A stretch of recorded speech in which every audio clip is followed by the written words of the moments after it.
একজন নিষ্পাপ কিশোর, অপরাধ নেই, ষড়যন্ত্র আছে, ভুল নেই, আছে ঈর্ষা। আজকের গল্প কোনো সাধারণ গল্প নয়।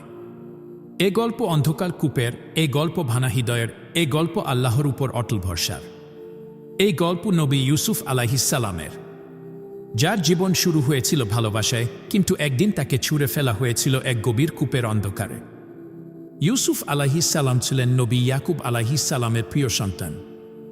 একদিন ছোট্ট ইউসুফ তার বাবাকে বললেন, আব্বা, আমি স্বপ্নে দেখেছি 11টি নক্ষত্র, সূর্য আর চাঁদ আমাকে সিজদা করছে। ইয়াকুব আলাইহিসসালাম বুঝে দিয়েছিলেন, এ সাধারণ স্বপ্ন নয়, এ আল্লাহর পক্ষ থেকে ভবিষ্যতের ইশারা। তিনি বলেছিলেন, বাছা, এই স্বপ্ন তুমি তোমার ভাইকে বলো না, কারণ শয়তান মানুষের মধ্যে শত্রুতা ঢুকিয়ে দেয়। কিন্তু সব কিছু কি মানুষের ইচ্ছায় খামে? ইউসুফ আলাইহিসসালামের ভাইরা লক্ষ্য করছিল, বাবার ভালোবাসা বেশি ঝুঁকে আছে ইউসুফের দিকে। ঈর্ষা জন্ম নীল, আর নেশা মানুষকে অন্ধ করে দেয়। তারা বলল, আমরা শক্তিশালী, পরিশ্রমী, তবু বাবা ইউসুফকে বেশি ভালোবাসে কেন? একসময় ঈর্ষারূপ নীল ষড়যন্ত্রে তারা সিদ্ধান্ত নিল, ইউসুফকে আমাদের পথ থেকে সরাতে হবে। ভাইরা বাবার কাছে এসে বলল, আব্বা, ইউসুফকে আমাদের সাথে মাঠে যেতে দিন, আমরা খেলব, আনন্দ করব। ইয়াকুব আলাইহিসসালাম চিন্তিত হলেন, তবু অনিচ্ছা সত্ত্বেও অনুমতি দিলেন। আর এখানেই শুরু হলো এক নবীর জীবনের সবচেয়ে অন্ধকার অধ্যায়। ভাইদের সাথে হাঁটছে ইউসুফ আলাইহিসসালাম, হাসছে, কথা বলছে, কিছুই জানে না সামনে কি অপেক্ষা করছে।